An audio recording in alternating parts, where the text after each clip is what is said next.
tous les domaines de la vie du pays. Le magazine Humura Burundi est diffusé sur le web via le site de la RPA www.rpa.bi. Humura Burundi. À la présentation, Inès Gakiza. Steve Nyungeko et Emile Nibasumba sont de l'autre côté de la cabine technique. Merci d'être au rendez-vous. Bonsoir et bienvenue au magazine Humura Burundi de ce mercredi 19 août 2020. Commençons par les principaux titres. Les assassinats atroces commis ces derniers jours seraient entre autres les conséquences des endoctrinements faits lors des campagnes électorales. Dans ce magazine, vous suivrez l'analyse d'un expert en criminologie.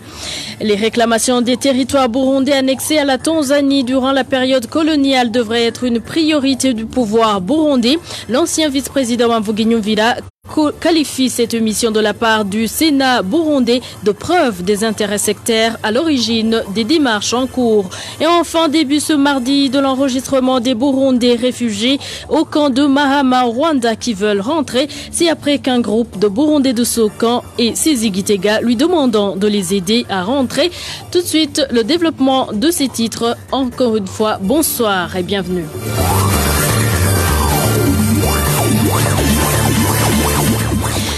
Commençons par la page sécurité. Un corps sans vie d'un homme a été découvert ce matin derrière les enceintes de l'université du Burundi, tout près du quartier Nyakabiga, en état de décomposition. Les circonstances de sa mort et l'endroit où il a été tué ne sont pas connus. Le point avec Walter Kwizera. La victime s'appelait Claver Ndagijimana. Selon nos sources à Nyakabiga, quartier près duquel son corps a été découvert, la victime était couverte d'herbe et a été découverte par des passants aux environs de 10 heures. Les mêmes sources révèlent que la victime était déjà en état de décomposition. La victime était un taximan. Son corps était déjà en décomposition. À l'évidence, ceux qui l'ont tué l'ont frappé avec un objet métallique car sa tête était très amochée. La victime travaillait comme chauffeur de taxi et se garait souvent à Bgiza, à l'endroit communément appelé 5 sur 5. Nos sources en zone Bgiza révèlent que Claver Ndagijimana était porté disparu depuis vendredi de la semaine dernière. Les informations en possession de la RPA indiquent que l'Agence de régulation et de contrôle des télécommunications du Burundi, ARCT en sigle, a fait savoir que la dernière personne qui a communiqué par téléphone avec le disparu se trouvait à Mabanda, dans la province Makamba. Les autorités locales, y compris Eric Manirakiza, le chef de zone Nyakabiga, se sont rendus sur place et ont décidé de l'enterrer, ce qui a suscité une vive discussion entre elle et la famille du dauphin qui s'y est catégoriquement opposée. Pierre Claver Ndagijimana habitait à Ruziba en zone Kanyosha. Il laisse une veuve et 2 enfants. Merci à toi, Walter Kwizera. Et parlant justement de criminalité, la recrudescence des assassinats atroces pendant ces 2 derniers mois au Burundi, où des personnes sont décapitées après avoir été violées et d'autres brûlées mortes, constitue un nouvel mode opératoire dans la criminalité. Le but étant d'effacer les traces nécessaires aux enquêtes. Analyse d'une criminologue et chercheuse en justice transitionnelle. Nadine Nibigira explique que brûler une personne après l'avoir tuée s'inscrit dans la catégorie des brûlures prétendument accidentelles. Suivez plutôt Nadine Nibigira, criminologue et chercheuse en justice transitionnelle. Il y a une animosité et atrocité à travers les passages à l'acte de ces assassins, notamment assassiner et tuer les personnes. Mais tout cela aussi illustre qu'il y a une nouvelle criminalité inhabituée. Mais actuellement, il y a plus de 2 cas de ce genre d'assassinat où on tue les personnes, les familles et puis on les brûle dans les maisons. Il y a cette nouvelle criminalité qui s'ajoute à d'autres sortes de criminalité, notamment depuis ces 3 dernières années où on constatait que tout d'abord on avait commencé à assassiner les gens et laisser les cadavres sur les rues, et par après ils ont changé de stratégie. Il y avait la disparition de plusieurs personnes, mais on trouvait des cadavres dans les rivières ou dans des endroits où les corps étaient en décomposition, et puis on obligeait l'administration locale de les enterrer directement sans les enquêtes. Mais également également, il y a une autre stratégie qui a été constatée par après, où surtout il y avait les disparitions des femmes et des filles, puis on les assassinait après les avoir violées. Des assassinats où on trouve aussi qu'il y a un cas des 3 enfants d'une même famille qui ont été brûlés dans une maison. Cette stratégie de tuer ou d'assassiner les personnes et après les brûler, moi je trouve aussi que c'est une autre stratégie qui pourrait aussi fausser les enquêtes en faisant croire aux gens que les personnes seraient brûlées par le feu accidentellement, mais aussi cacher comment ces personnes seraient tuées avant d'être brûlées. Donc c'est vraiment une atrocité, je dirais, d'un autre degré, parce que ils tuent au 2e degré, parce que ces assassins tuent d'abord peut-être à coups de couteau, à coups de machette ou à coups de marteau, mais après les avoir tués, ils les brûlent encore une fois. Donc c'est vraiment une préméditation de crime qui est vraiment hors mesure. Autrement dit, je pourrais aussi voir en cela d'une façon aussi de montrer le degré en fait de cruauté, d'esprit de cruauté contre ces assassins. Cet analyste fait savoir que cette forme de criminalité serait consécutive à l'endoctrinement inculqué à la population pendant la récente période électorale. Encore une fois, la criminologue Nadine Niwigila. De ce fait, alors, l'on pourrait donner sens à ces faits, à ces passages à l'acte violent, que ce seraient les séquelles, en fait, ou la fièvre post-électorale, si je pourrais dire, du fait que si on essaie d'observer, si on essaie de retourner un tout petit peu en arrière, en analysant le contenu des discours véhiculés à travers la campagne électorale, c'est-à-dire qu'il y aurait une face cachée aussi de l'idéologie, de l'endoctrinement, avec les élections contestées, où il y aurait 2 parties, la partie gagnante et la partie perdante. La partie perdante se trouve en complexe d'infériorité et la partie gagnante se trouve en complexe de supériorité. Il y a toujours un sentiment d'insécurité qui pourrait causer des dommages, je dirais, incommensurables à travers la société. Ce qui est plus dangereux sur le tissu social burundais aussi, c'est que la population, on dirait que la population a déjà l'habitude de voir ce genre d'assassinat. On dirait que s'il y a 4-5 personnes qui sont assassinées, s'il y a un cadavre qui se trouve dans un caniveau quelconque, on trouve même que maintenant, avec cette habitude, on laisse même les enfants regarder les cadavres, regarder les gens qui ont été assassinés avec une cruauté, je dirais, exceptionnelle. Là, cette habitude de voir les assassinats de ce genre, avec ce genre de préméditation, de cruauté, d'atrocité, crée vraiment un problème social difficile à réparer pour le présent et pour l'avenir. C'était Nadine Niwigila, criminologue Marie Ngoribgirizgwa est finalement décédée ce lundi après une période d'une semaine passée à l'hôpital de Kinyinya de la province Kirundo. Cette vieille femme a été admise à l'hôpital après des coups lui infligés par le secrétaire du directeur provincial de l'enseignement à Kirundo. La famille de la victime réclame justice. Les détails avec Rachel Kagisi.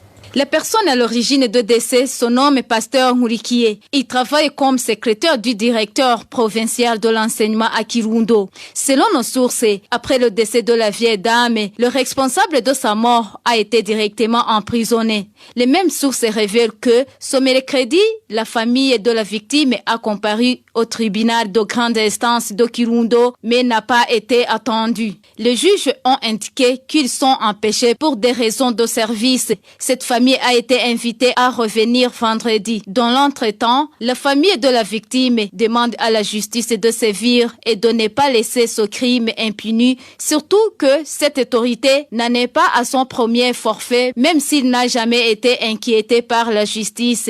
Pasteur Ngurikie, qui a battu Marie Ngoribgirizgwa, est aujourd'hui incarcéré dans les cachots du tribunal de grande instance de Kirundo. Marie Ngoribgirizgwa, qui est morte, a été violentée par être intervenue afin d'empêcher Pasteur Ngurikie de tabasser une personne de la localité qui sortait de la toilette de cette vieille dame. Pasteur Ngurikie accusait cette personne d'être un voleur. permettez-nous d'apporter un rectificatif sur ce dossier. Dans le journal du 12 août, nous avions dit que la personne qui a frappé Marie Ngoribwirizwa était Doïtien Chimirimana, directeur communal de l'enseignement en province de Kirundo. Mais c'est plutôt Pasteur Ngurikie qui l'a fait.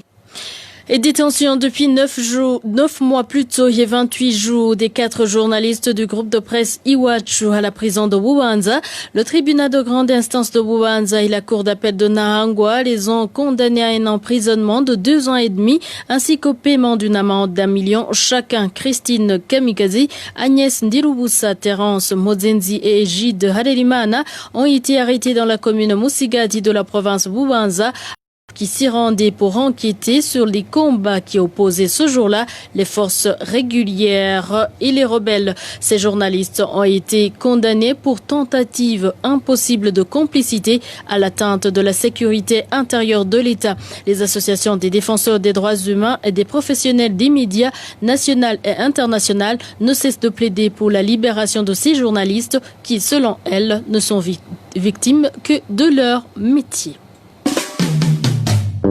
Retrouvez les différentes productions de la RPA sur Facebook, YouTube, Twitter et sur www.rpa.bi.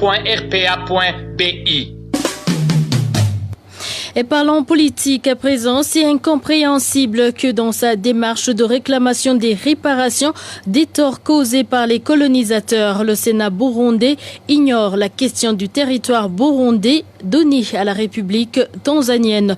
Réaction d'un ancien vice-président de la République du Burundi, Frédéric Bamvuginyumvira. Frédéric Bamvuginyumvira explique que ce fait prouve que finalement, la démarche initiée par le régime CNDD-FDD n'est pas patriotique, que plutôt il y a d'autres intérêts sectaires, dont des intérêts financiers.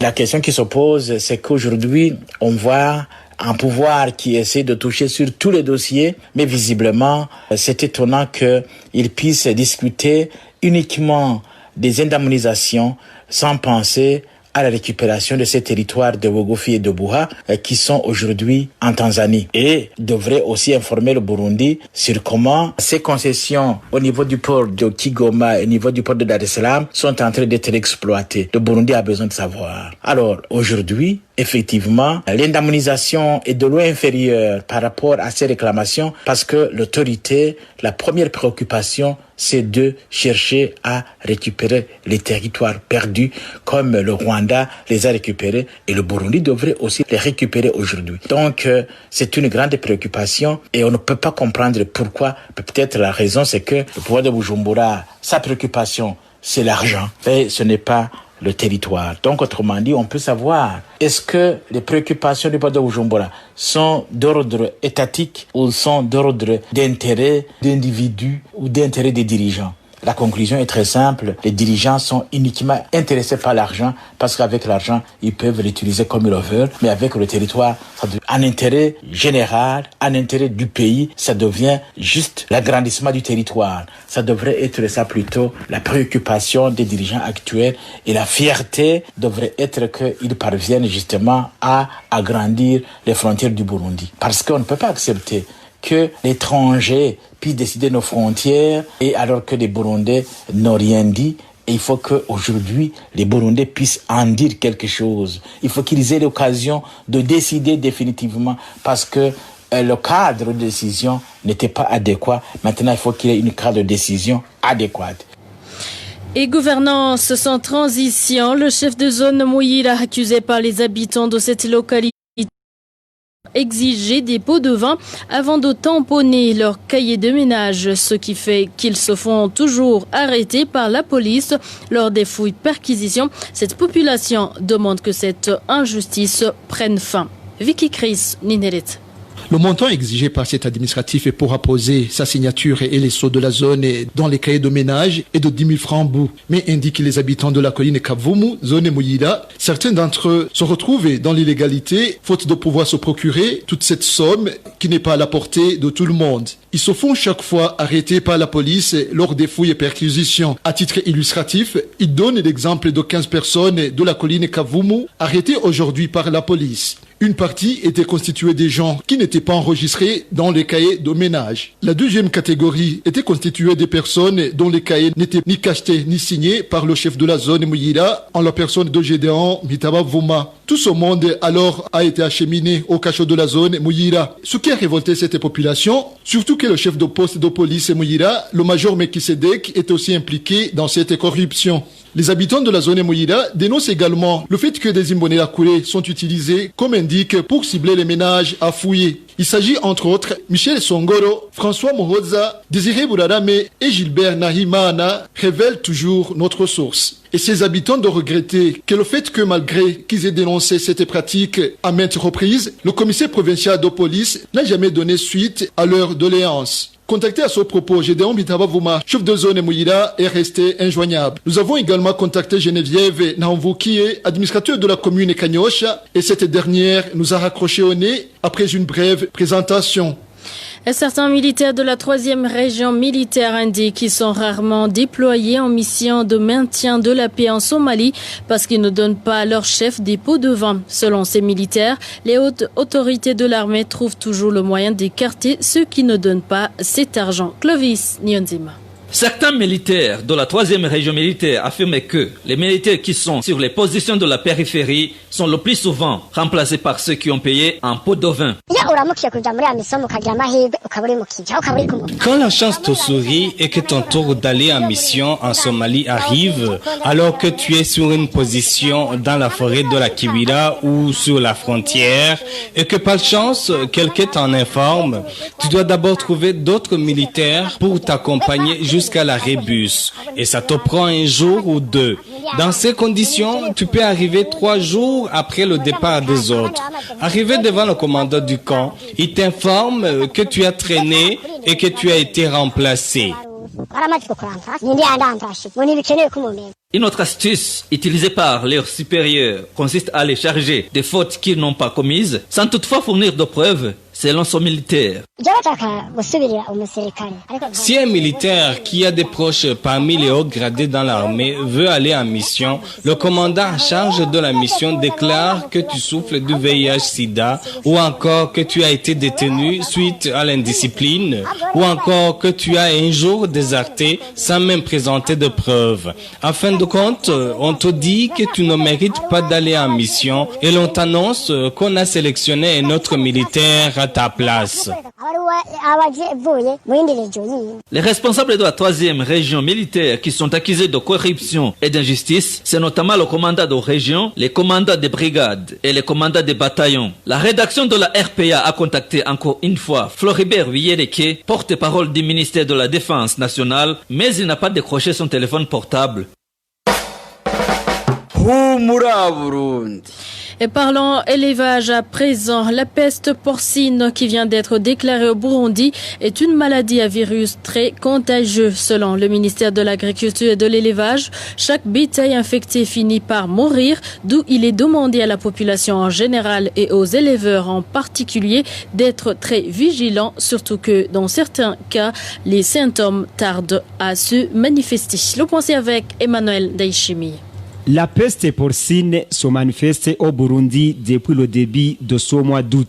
Il n'a ni traitement ni vaccin. La fièvre est l'une de ces symptômes, a déclaré Serge Nkurunziza, directeur général du département de l'élevage au ministère de l'Agriculture et de l'Élevage, lors d'un point de presse animé ce mardi. Les signes cliniques se manifestent dans 5 ou 15 jours avec la fièvre et quelquefois la toux, le jetage mycopurulent et conjonctival, diarrhée, vomissement et l'abattement généralisé où est venu le mode de dormir, yama ou doudoula. Chez le porc apocréé, il se manifeste des rougeurs cutanées, particulièrement sur les extrémités et les parties des griffes. Et aucun porc qui présente ces symptômes ne peut survivre. Il n'est pas aussi rare que des porcs atteints meurent sans toutefois présenter les symptômes. Généralement, presque tous les animaux atteints de la peste porcine africaine meurent.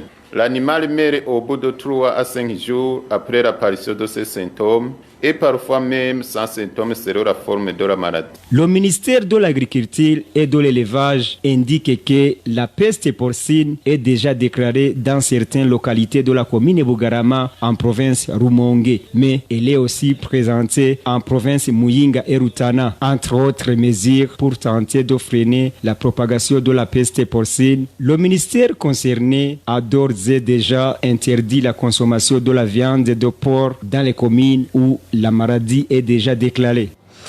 Et dernier dossier de ce magazine, début ce mardi de l'enregistrement des réfugiés burundais du camp de Mahama, situé à l'est du Rwanda, qui désirent être rapatriés. Cette activité est faite par des agents du HCR. Selon le représentant des réfugiés de Mahama, la demande est individuelle. Jean Bosco Kubichatse précise que les listes dernièrement élaborées par les réfugiés eux-mêmes et qui ont circulé sur les réseaux sociaux ne seront pas prises en considération. Suivez plutôt Jean Bosco Kubichatse, le représentant des réfugiés du camp de Mahama. Il a été repris en français par Emmanuel Niyongeko.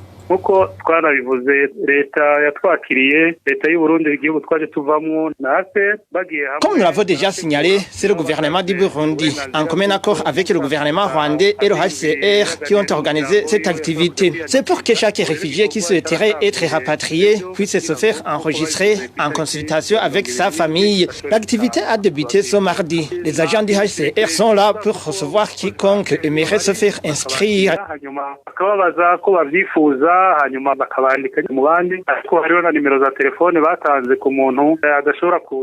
Il y a également un numéro téléphonique auquel on peut appeler pour l'enregistrement, mais la confirmation doit être conditionnée par une présence physique. Ce sont des agents du HCR qui font l'enregistrement de ces réfugiés. On n'a pas de chiffre exact de ceux qui ont été déjà inscrits. Le constat est qu'ils sont peu nombreux, mais l'activité continue. Ici à Mahama, beaucoup de réfugiés ne sont pas rassurés de la situation sécuritaire au Burundi afin qu'ils soient rapatriés. La première liste n'a pas été considérée et donc n'a plus de valeur car on a remarqué qu'elle avait été émaillée de beaucoup d'irrégularités. Ici, c'est pour dire que l'enregistrement se fait individuellement.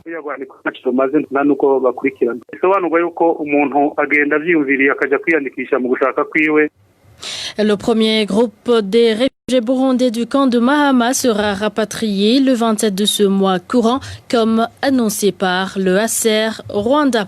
Et voilà donc que nous arrivons à bon port. Merci pour votre fidélité. Merci à mes collègues de la rédaction qui m'ont aidé à préparer ce magazine. Merci également à Aimé Steve Nyungeko et à Emile Nibasumba pour leur collaboration technique. Au micro, vous étiez avec Inès Gakiza et excellente soirée chez vous.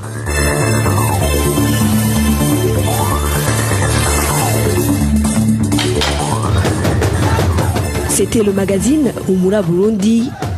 Un magazine campant pour relier les Burundais en exil et ceux toujours au pays à travers une information de qualité.